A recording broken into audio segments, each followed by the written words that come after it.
बहुत पहले करके रिकॉर्ड किया। पहले का वीडियो और अभी बोलता है कि बहुत पहले गया उठ करके। एक घंटा पहले का वीडियो कभी किया बता ना। वो बाहर बोला हम लोग को मालूम अंदर ही है। बता कभी किया। मैं आपको दिखा दूंगा, नहीं है वो इधर। बता कभी किया। मैं उसको आपको फोन लगा के देता हूँ। फोन बंद किया हुआ है। तो जैसे इधर लाया था वैसे इधर लेके आना। लेकर आते लेकर। शूट यही हुआ ना अभी। करो ना, तुम्हारी माँ चुनाने के लिए नेता वो सब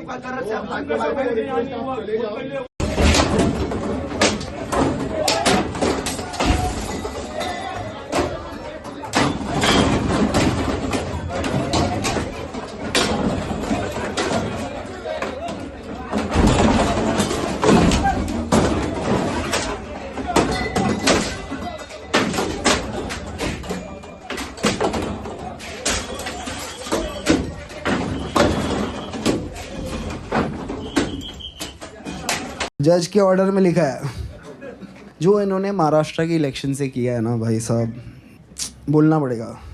यहाँ पे इन्होंने पहले क्या किया, शिवसेना बीजेपी से बाहर आ गई, फिर शिवसेना से बाहर आ गई, एनसीपी से बाहर आ गई ना। एक वोटर को 9 बटन दे दिए, सब कंफ्यूज हो गए। चालू एक जन ने किया था, वो मुंबई में एक बहुत बढ़िया डिस्ट्रिक्ट है थाने, वहाँ से आते हैं। थाने की रिक्शा, चेहरे पे दाढ़ी, आंखों में चश्मा, हाय। थाने की रिक्शा, चेहरे पे दाढ़ी, आंखों में चश्मा, हाय। एक झलक दिखलाए कभी गुवाहाटी में छुप जाए। मेरी नजर से तुम देखो गद्दार नजर वो आए। थाने की रिक्शा, चेहरे पे दाढ़ी, आंखों पे चश्मा, हाय। मंत्री नहीं वो दल बदलू है और कहा क्या जाए। जिस थाली में खाए उसमें ही वो छेद कर जाए।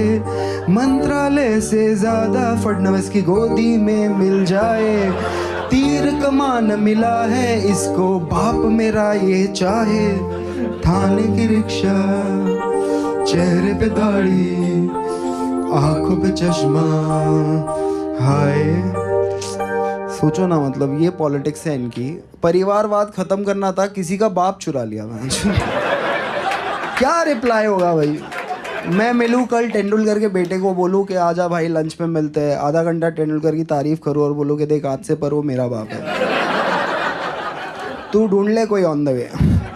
जिस प्रकार से स्टैंड अप कॉमेडियन कामरा इन्होंने एक गीत के माध्यम से महाराष्ट्र के पूर्व मुख्यमंत्री और विद्यमान उप मुख्यमंत्री श्री एकनाथ शिंदे जी को अपमानित करने का प्रयास किया है, ये गलत है।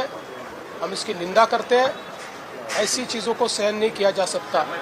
कामरा को मालूम होना चाहिए कि 2024 के चुनाव में जनता ने निर्णय कर दिया है कौन गद्दार है कौन खुद्दार है।